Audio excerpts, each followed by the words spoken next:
Assalamualaikum warahmatullahi wabarakatuh. Waalaikumsalam. Sampurasun, Rampes. Tribuners, kembali lagi kita bertemu dalam program Tribun Jabar Government Talk. Nah, telah hadir di tengah-tengah kita Kepala Dinas Perindustrian Perdagangan Energi dan Sumber Daya Mineral Disperindak ESDM Kabupaten Garut, Bapak Nia Gania Karyana. Nah, nanti kita akan bahas mengenai program apa saja sih yang sudah dilakukan, yang berhasil dilakukan oleh Disperindak Garut ini di tahun 2022 kemarin, dan program apa saja yang akan dilaksanakan di tahun 2023. Nah, kita langsung saja mewawancarai beliau. Selamat datang di studio kami, Pak Nia. Siap. Kita langsung saja, Pak. Monggo, Nih, monggo, silakan. tahun 2022 dengan berbagai macam hambatannya, Pak ya.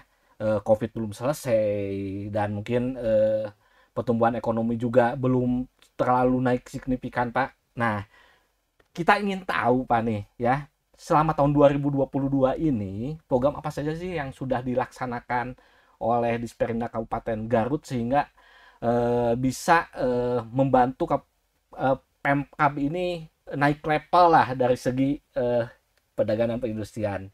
Silakan, Pak. Ya, Assalamualaikum warahmatullahi wabarakatuh. Yang pertama tentu ini kedatangan pertama ke Tribun Jabar dan saya mendapat kesempatan yang luar biasa langsung bisa podcast ya terkait dengan kegiatan di Dinas Perindustrian Perdagangan. Nah, saya ingin menyampaikan dulu apa sih yang menjadi fungsi kita gitu ya. Nah, itu sudah jelas di dalam nomenklaturnya sudah perindustrian, perdagangan, dan energi sumber daya manusia, energi sumber daya mineral. Hanya perlu digarisbawahi bahwa tidak semua industri itu menjadi urusan Indag. Karena ada industri-industri yang memang mikro, yang baru mangkat itu menjadi urusan Dinas Koperasi dan UMKM. Nah, sementara kita sendiri pembinaannya berada di industri kecil yang sudah mangkat gitu ya. Nah, yang belum mangkat itu berada di Dinas Koperasi gitu ya. Kemudian perdagangan, ini perlu diluruskan karena orang selalu berpikir ada yang dagang di depan jadi binaan gitu ya. Ada yang dagang asongan binaan. Nah, perdagangan itu akan menyangkut 4 hal. Nah, yang pertama masalah distribusi bahan pokok. Itu Indag banget gitu ya. Dan Kementerian Indag banget. Yang kedua adalah ketersediaan bahan pokok. Itu Indag banget juga. Yang ketiga stabilisasi harga. Dan yang keempat adalah perlindungan konsumen gitu. Itu fungsinya di perdagangan. Nah, tentu saat melaksanakan IKM ataupun konsep perdagangan tidak sesederhana itu. Ada sarana perdagangan yang kita urus, ada pasar yang kita urus, ada toko swalayan yang kita urus gitu ya. Kemudian saat distribusi barang itu harus tercapai ke 42 kecamatan itu pun tidak mudah. Walaupun secara khusus tidak lantas Indag itu menyediakan bahan pokok, tidak. Tetapi melakukan komunikasi, konsolidasi, dan yang terpenting adalah melaksanakan keberpihakan kepada masyarakat agar beras itu ada di pasar. Nah, terkait dengan energi sumber daya mineral inilah yang sebetulnya kapasitas kita masih kecil, Mas gitu. Karena tidak lantas di Kabupaten Garut itu kan ada Karahabodas itu ya. Kemudian ada juga yang di Pasirwangi itu kan panas bumi. Nah, kita tidak pada posisi masuk ke eksploitasi dan ke eksplorasi, tetapi lebih ke arah perizinannya gitu ya, monitoring bonus produksi. Jadi siapapun yang mengurus Dinas Perindustrian Perdagangan itu pasti akan mengindonesia dan mendunia karena dimanapun kapanpun industri perdagangan itu ada di setiap tempat sampai di dunia manapun gitu ya. Nah, ini informasi gitu ya. Ya, Pak, tadi terkait tentang yang sudah tercapai, Pak, di tahun 2022 oleh Dinas Perindak SDM ini apa saja sih, Pak? Sebetulnya gini, di dalam konsep pelaksanaan tugas itu kan ada bidang-bidangnya ya. Ada bidang pengembangan sumber daya industri. Nah, di sana kita sudah berhasil tentu mendidik para IKM untuk lebih naik kelas. Ada pelatihan startup. Kita mampu melatih 200 orang yang semula berada di kecil menjadi menengah gitu ya. Kemudian ada PSDI yang lain, pengembangan sumber daya industri. Bahwa kita telah berhasil bekerja sama dengan Kementerian Perindustrian, dengan PT Chansin, merekrutmen lulusan SMA, lalu mendidiknya, dan menetapkan sebagai pegawai di Chansin. Itu sudah sampai ke 600 orang. Kan cukup luar biasa. Kemudian di PSDI yang lain, pengembangan sumber daya manusia industri. Ya, sertifikasi barista. Jadi mereka yang semula tidak punya sertifikat, itu terutama di kopi dan teh, itu sekarang sudah memiliki sertifikat. Walaupun jumlahnya baru 60 orang di tahun 2022. Artinya dengan sertifikasi dia sudah jelas. Dan yang memberikan sertifikatnya bukan kita, tetapi orang-orang yang ahli. Ya. Nah, kemudian garis besarnya gitu ya, kalau di sektor perdagangan, kita berhasil membangun pasar leles yang dulu mangkrak. Yang dulu mangkrak ya, artinya bahwa Leles menjadi kebanggaan Kabupaten Garut karena kemarin masuk 10 besar sebagai pasar yang ber-SNI. Nah, kemudian ada lagi pembangunan pasar Cisewu. Itu didanai dari Banprop, harganya 4 miliar, sudah selesai. Dan itu akan mendongkrak ekonomi wilayah selatan. Nah, di perpasaran juga ada lagi prestasi kita. Pilot proyek pengelolaan pasar yang dikelola oleh pihak ketiga. Artinya pasarnya milik kita, tapi kita menunjuk manajer. Nah, kita sudah ada di pasar leles dengan pasar Samarang. Artinya bahwa gebrakan-gebrakan itu sudah dilakukan gitu ya. Nah, kemudian di sektor promosi, saya membawa Ibu Ratu ya. Ibu Ratu. Jadi beliau mampu membawa produk-produk Garut ke kancah internasional. Jadi membawa kulit ke Italia gitu ya. Kalau masalah di Bali itu sudah ada ya, sudah sering ya melakukan promosi, karena bagaimanapun dengan adanya promosi di bidang P2KP ini menambah daya tarik, daya dukung, dan daya dongkrak. Nah, terkait COVID begini, memang COVID berlangsung tahun 2020 itu kan masih ada pergerakan ekonomi. Nah, 2021 baru rep. Saya contohkan kulit. Kulit itu kayak pakum. Sebab ada korelasi antara pariwisata dengan kulit. Tak kala pariwisata terhenti, kulit pun terhenti. Betul. Kemudian kalau di hulunya terhenti, maka hilirnya pun terhenti. Sehingga ada beberapa kulit yang waktu itu terbengkalai. Suka regang, Pak ya. Suka regang ya. Kemudian prestasi-prestasi yang lainnya adalah memang tidak diukur dengan menerima sertifikat. Tidak diukur dengan dengan adanya misalnya Indag ini menerima hadiah ini, tidak. Atas outputnya. Atas dukungan Pak Bupati, Indag juga telah mampu melakukan operasi pasar. Kan ini bagaimanapun Indag punya fungsi stabilisasi harga. Dan memang kemarin terjadi harga yang naik itu di minyak goreng, kacang kedelai.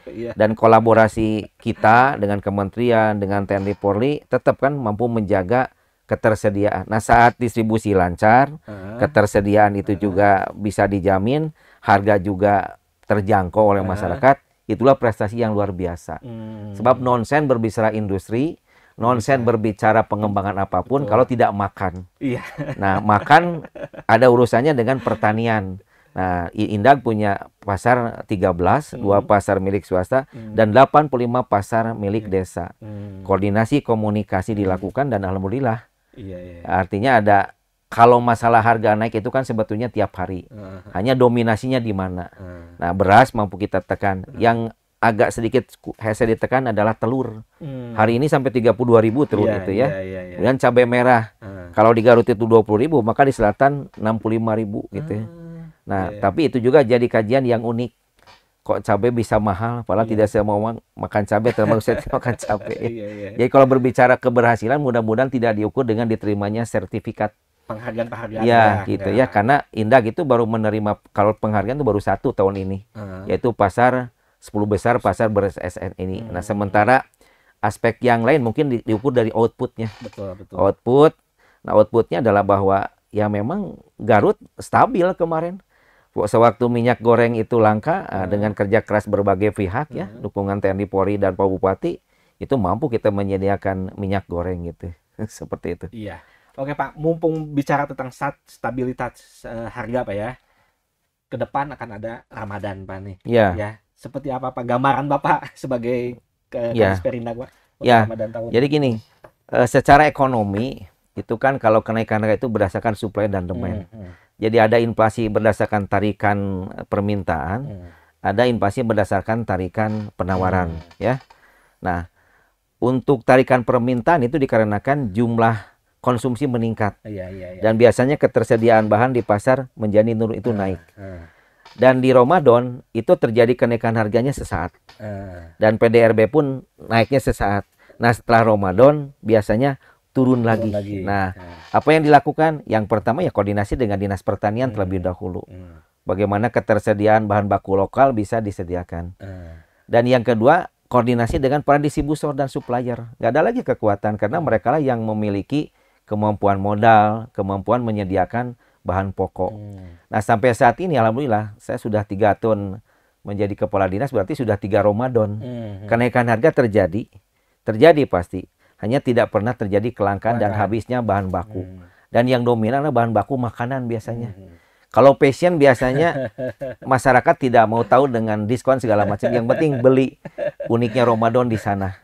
Jadi masyarakat sudah tidak dibedakan kelasnya, bisa masuk Ramayana. Dan terkait dengan stabilisasi harga ini kan juga tergantung ke sarana perdagangan. Makanya dukungan sarana perdagangan sampai ke daerah kita dukung kayak SPBU gitu ya. Nah, kita dukung ada pembangunan di Rancabuaya. Kemudian sarana toko modern kita dukung sampai ke pelosok gitu ya.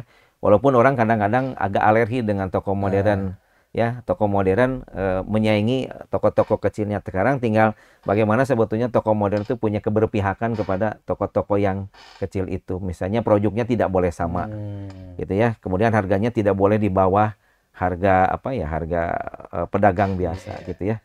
Dan yang terpenting adalah dukungan dari pimpinan kita gitu. Bagaimana kan Pak Bupati, Pak Wakil, kita kan punya 3 pimpinan.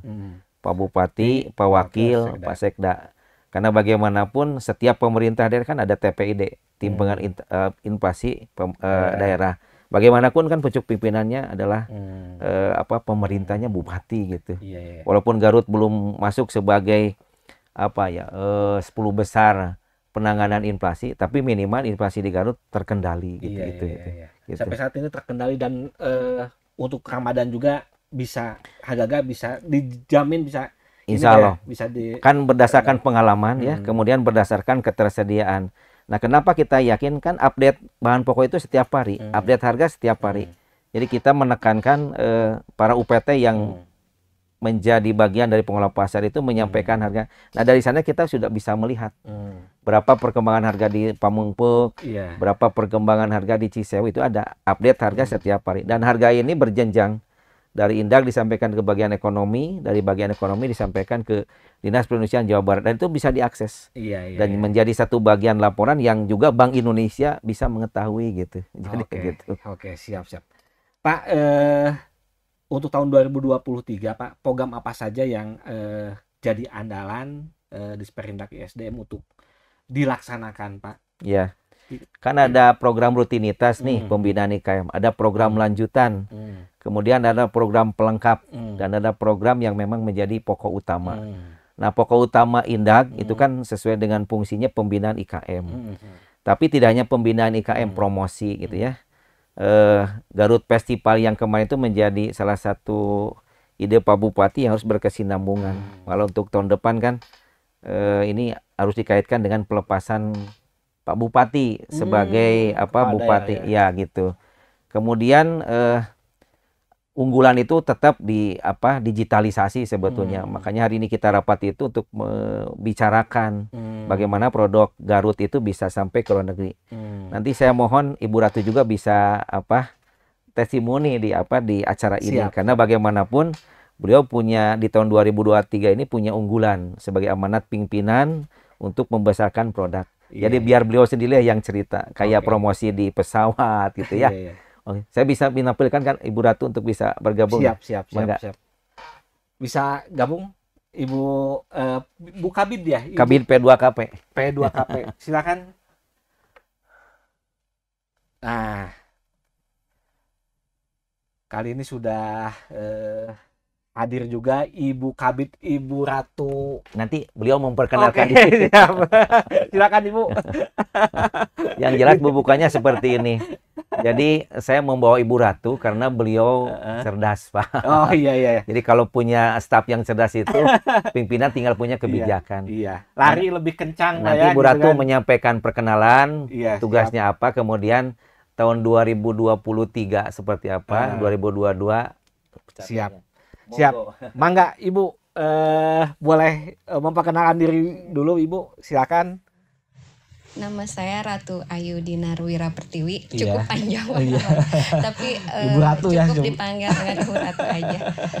Kebetulan saya diamanahi sama Pak Bupati sama Pak Kadis sebagai Kepala Bidang Pengembangan Promosi dan Kerjasama Perdagangan di Disperindak Iya. sejak awal 2022. Jadi saya baru setahun di Iya, tapi Disperindak. udah ini Pak ya. Oh, Udah. udah ratingnya udah naik, Pak. Alhamdulillah. Kita pengen tahu Bu, perkembangan Bu Ratu ya, Luar perkembangan kan biasa. Garut ini udah levelnya bukan lagi promosi di tingkat nasional, meskipun Iya. masih jalan di tingkat Iya. nasional, tapi levelnya udah naik ke Internasional, tingkat ya. internasional.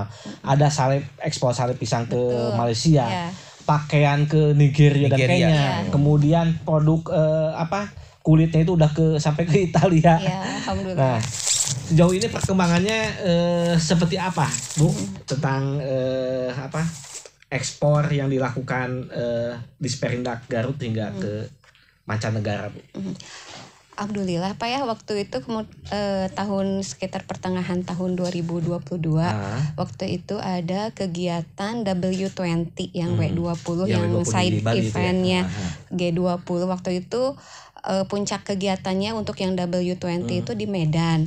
Nah ketuanya chairmannya itu Bu Uli itu langsung memilih Kabupaten Garut sebagai dari 2 kabupaten di seluruh Indonesia untuk mewakili dalam empowerment perempuan. Nah, untuk yang Garut itu dipilihnya yang produk kulit waktu itu. Nah, alhamdulillah karena tersambung dengan Bu Uli, kemudian Pak Bupati juga sangat support luar biasa waktu itu.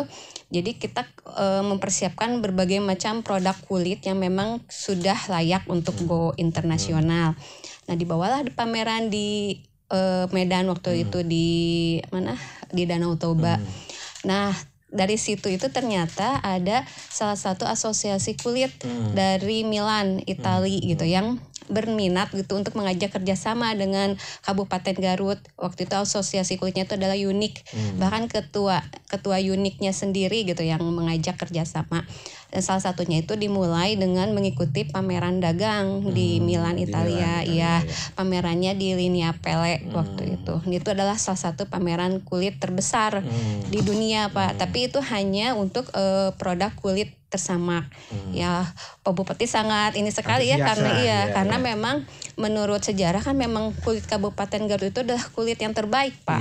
Gitu. Bahkan masyarakat kulitnya juga terbesar sedunia itu, tidak hanya se-Indonesia. Cuman ternyata percepatannya kalah cepat gitu ya dibandingkan dengan di luar negeri di Italia gitu ya. Nah, makanya ketika diajak kerjasama untuk pengembangan tidak hanya dari SDM tapi sampai ke produknya dan juga pemasarannya. Nah, terbanglah kami ke Milan waktu itu. Waktu itu Pak Jokowi sendiri mengeluarkan semacam edaran bahwasanya dilarang ke luar negeri. Tapi karena memang ini begitu prioritas ya, gitu. Jadi Kabupaten Garut itu hanya Kabupaten Garut saja yang di ACC untuk bisa melakukan perjalanan luar negeri waktu itu. Bahkan sampai ada beberapa daerah lain seperti Kota Bandung juga Bogor itu malah nanya kok bisa gitu ya berangkat ya, karena mungkin itu adalah rangkaiannya dari G20 kemudian diundangnya langsung oleh Unik gitu ya. Jadi akhirnya kita bisa ke sana. Nah, di sana juga selain kita ikut pameran, ya alhamdulillah di sana juga ada beberapa dari seperti India, kemudian juga ada dari Belanda yang berminat untuk membeli produk kulit kita, dan alhamdulillah sekarang sudah dijajaki gitu untuk pembeliannya, karena memang di sana itu tidak beli eceran Pak, tapi sekontainer kayak gitu. Kemudian juga ada beberapa juga yang sampai mengisi database-nya gitu ya untuk karena minat untuk kerjasama dengan kita. Ya alhamdulillah walaupun pendatang baru tapi kita udah bisa bikin transaksi dagang gitu di sana itu. Kemudian juga kita diajak sama Unik itu sama Ibu Fulvia, ketua Uniknya, diajak ke ini Pak, ke bukan Mastroto perusahaan kulit yang memasok kulit buat Gucci, buat LV, Louis Vuitton gitu. Kita diajak di sana baru terlihat perbedaannya, walaupun secara kulitnya gitu ya, material kulitnya kita nggak kalah bersaing Pak. Cuman dari sisi efisiensi dan itu untuk apa namanya produksi gitu. Jadi di sana itu untuk satu pabrik itu tidak memerlukan luasan yang begitu besar gitu. Tapi dia bisa menghasilkan beribu-ribu ton kulit yang sudah bisa itu ya apa kerjasama dengan dan kualitasnya memang apa namanya dari karena ada treatment dari mesinnya itu gitu. Tapi ketika dari bahan dasar kulitnya kita nggak kalah bersaing sebetulnya. Makanya Pak Bupati langsung pengen beli mesin ini, beli mesin ini waktu ke sana itu Pak. Gitu.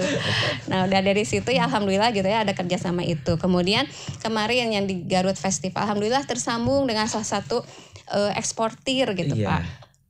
Waktu itu saya ini kesempatan gitu ya kan ada Garut Festival. Jadi dia bisa datang langsung kan di Garut Festival itu semua produk IKM kita pamerkan gitu ya Pak. Jadi dia gak usah datang lagi ke tempat IKM satu persatu. Dia sudah bisa langsung milih gitu ya semacam etalasenya lah gitu ya di Garut Festival itu. Ya alhamdulillah kemarin untuk yang batik sampai ke 10.000 meter. Itu tapi harus dalam 1 bulan. Jadi dia akan continue ketika dia sanggup memproduksi memenuhi gitu ya permintaan 1 bulan 10.000 meter itu ya bakalan jadi langsung continue selanjutnya gitu ya. Kemudian pakaian anak juga satu konten. Jadi memang kemarin alhamdulillah ada 3 kalau nggak salah tuh yang batik pakaian anak. Kemudian yang ini Pak hasil dari inkubasi bisnis. Jadi apa semacam aplikasi gitu. Mereka ternyata di sana tidak secepat di Garut gitu ya dalam proses untuk digitalisasi aplikasi gitu. Dan mereka berminat untuk itu ya alhamdulillah ada 3. Kemudian juga kita tersambung juga dengan Bapak Atase Perdagangan Malaysia. Pak Deden Fajri alhamdulillah membantu banget bahkan waktu Ramadan itu kita mengadakan business matching dengan Pak Deden itu di luar anggaran semua Pak itu alhamdulillah tapi karena kolaborasi jadi semuanya bisa terlaksana dengan baik juga dukungan dari Pak Kadis luar biasa ini langsung support terus gitu ya gaspol aja gitu buat kita untuk bisa ekspor ke luar negeri walaupun sebetulnya dalam negeri juga kita prospektif gitu ya tapi ketika ada peluang ekspor gitu ya kenapa tidak seperti sale pisang gitu itu bukan produk yang luar biasa sebetulnya Pak ya tapi dengan kita memenuhi kualifikasi dari mereka gitu ya standar produknya seperti apa pengemasannya seperti apa izinnya harus dipenuhi seperti apa kemudian kemampuan kita untuk menjaga kualitas barang kemudian kontinuitas produk itu kan yang utama ya alhamdulillah Pak setiap 2 minggu sekali dengan nilai 700 juta itu 800 juta itu udah jadi sebetulnya jangan anggap remeh gitu ya produk-produk lokalan kita gitu ya ketika kita mampu meningkatkan kualitas kemudian mampu menjaganya kemudian produksinya ya insya Allah gitu ya peluang ekspor itu terbuka luas bahkan kemarin awal bulan ini Pak itu udah ada beberapa yang datang itu anak muda loh Pak yang datang itu dia berminat untuk ekspor kapulaga terus ada juga yang berminat ekspor cengkeh juga gitu karena memang Kabupaten Garut itu untuk yang daerah selatannya itu banyak ini produk-produk perkebunan gitu seperti itu. Oke.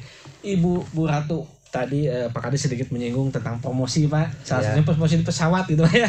Nah kita pengen tahu Bu seperti apa sih intinya kan gini beliau ini punya tugas kalau kata sudah Kumacarana produk itu payu setelah payu kan harus ada konsep promosi. Monggo saja Ibu. Iya nih Pak Kadis, Pak Bupati selalu men-challenge gitu ya gimana biar produk kita itu sekarang itu karya dengan tagline-nya gitu ya karya Garut mendunia gitu kan. Jadi memang harus muter otak gitu ya, harus membebaskan pikiran kita ya, kreativitas gitu ya. Apa nih saluran-saluran promosi yang bisa kita gunakan gitu ya selain mungkin sekarang musim digital ya. Sekarang juga mungkin ke Bandung itu salah satu tujuannya itu untuk bisa mengembangkan website khusus produk Garut tapi dengan berbagai bahasa gitu yang bisa memang diakses oleh berbagai negara di dunia juga terkoneksi dengan marketplace gitu sehingga memudahkan dalam proses promosi. Saya juga berpikir saya terinspirasi tas doa nih Pak. Tas doa yang di Jogja itu tahu nggak Pak yang dari rajutan. Sebenarnya Garut juga punya nih rajutan yang kayak doa gitu ya. Garut itu sebetulnya sudah punya brand Pak. Pasti kalau ingat Garut ingat apa? dodol. Ya. Ingat Garut, ingat apa lagi? Kulit. Kan Iya, nggak betul. sebetulnya nggak Jaket sulit kulit, gitu iya. kan ya, karena Garut tuh sudah punya branding di masyarakat gitu. Nah tinggal kita gimana semakin memperkuat brand itu dan menjual gitu kan.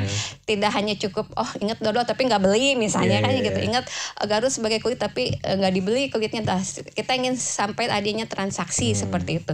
Nah terinspirasi dari itu bahwasannya Dowa itu punya brand yang kuat gitu dan dia akhirnya kan punya daya jual yang tinggi gitu ya. Harganya mungkin kalau dibandingkan kualitas produk mungkin hampir sama gitu, tapi dengan harga yang jauh berbeda itu ternyata dia melalui promosi yang di pesawat itu Pak. Branding Iya, ya, jadi brandingnya di pesawat. Air Flight magazine gitu kan. Jadi kesannya ya Pak ya kalau di pesawat dipasarkannya kan premium gitu Iya, kan ya betul, barangnya betul. gitu. Nah, saya ingin mencoba gitu bagaimana barang-barang di Kabupaten Garut, produk-produk unggulan yang kami miliki gitu ya di Kabupaten Garut bisa di branding gitu melalui majalah di pesawat itu gitu. Oke, berarti itu salah satu program unggulan ya Pak Kadis ya? Harus, untuk tahun Pak, 2023. Itu targetnya pasarnya mana itu nanti? Kan kalau Citylink itu terbang kemana harus jadi target gitu. Iya, gitu. Kan kalau pesawat terbang itu mungkin lokal dulu kan. Iya. Kalau Citylink nanti kan tidak hanya Citylink sebetulnya siapapun kan tergantung apa ya misinya mau kemana dulu, tergantung pesawatnya. Kemudian kan jangkauan anggaran kita juga harus diperhitungkan karena untuk masuk ke wilayah-wilayah pemasaran yang bonafide itu kan butuh anggaran dalam konsep perusahaan. Maka biaya pemasaran itu akan lebih tinggi dari biaya produksi sendiri. Boleh jadi nanti Ronaldo misalnya memproduksi Betul. hanya kan untuk setingkat Ronaldo negara Arab saja mengeluarkan 3,2 triliun. Nah, Iya. lain dari itu yang tidak kalah penting adalah masalah pemberitaan Pak. Pemberitaan karena memang ada pemberitaan yang memang pun berdampak pada negatifnya kita. Itu kan tidak jarang jurnalis menyampaikan kelemahan-kelemahan kita. Ada yang dikonsen memberitakan itu produk-produk Garut gitu ya. Nah, ini juga berimbas pada proses pemasaran kita gitu ya. Nah, yang tidak kalah pentingnya karena waktu nih Pak. Iya. Saya sampaikan terima kasih ke Tribun Jabar dan melalui media ini kan menampilkan promosi produk Garut. Iya. Mari ke Garut, beli produk Garut, tinggal di Garut gitu karena Garut punya unggulan. Kalau dodol sudah pasti, kulit sudah pasti, domba sudah pasti, domba jeruk sudah pasti, batik gitu ya, tenunan, dan makanan yang tidak kalah mendunia juga cokodot sekarang. Di cokodot, dunia itu hanya betul. satu coklat berasa dodol itu, yaitu dodol cokodot gitu ya. Kepada manajemen Tribun saya sampaikan terima kasih dan mudah-mudahan kerjasama yang terjalin dari Garut Festival bisa berlanjut ke depan. Mudah-mudahan ada editorial yang berkelanjutan. Iya. Mudah-mudahan tahun 2023 target 1000 IKM untuk di Garut Festival bisa Amin. terlaksana dan bisa sukses. Amin. Ya, Tribuners, tadi banyak sekali informasi yang disampaikan oleh Pak Kadis Perindak SDM Kabupaten Garut, Pak Kanian dan juga Ibu Kabid promosi ya, Bu Ratu. Mudah-mudahan sih kita berharap Kabupaten Garut naik level Pak ya. Amin. Naik level bukan lagi hanya sekedar dikenal di Indonesia tapi bisa mendunia dengan produk-produknya, dengan promosi, dengan kerja keras dari Pak Kadis, kemudian staf, dan mudah-mudahan Garut bisa lebih mendunia lagi Pak, begitu. Demikian Government Talks kami bersama dengan Kadis Perindak Kabupaten Garut. Kemudian didampingi juga oleh Ibu Kabid. Mudah-mudahan hasil dari wawancara ini bisa bermanfaat bagi semua pihak. Amin. Khususnya bagi Pemda dan juga masyarakat Kabupaten Garut.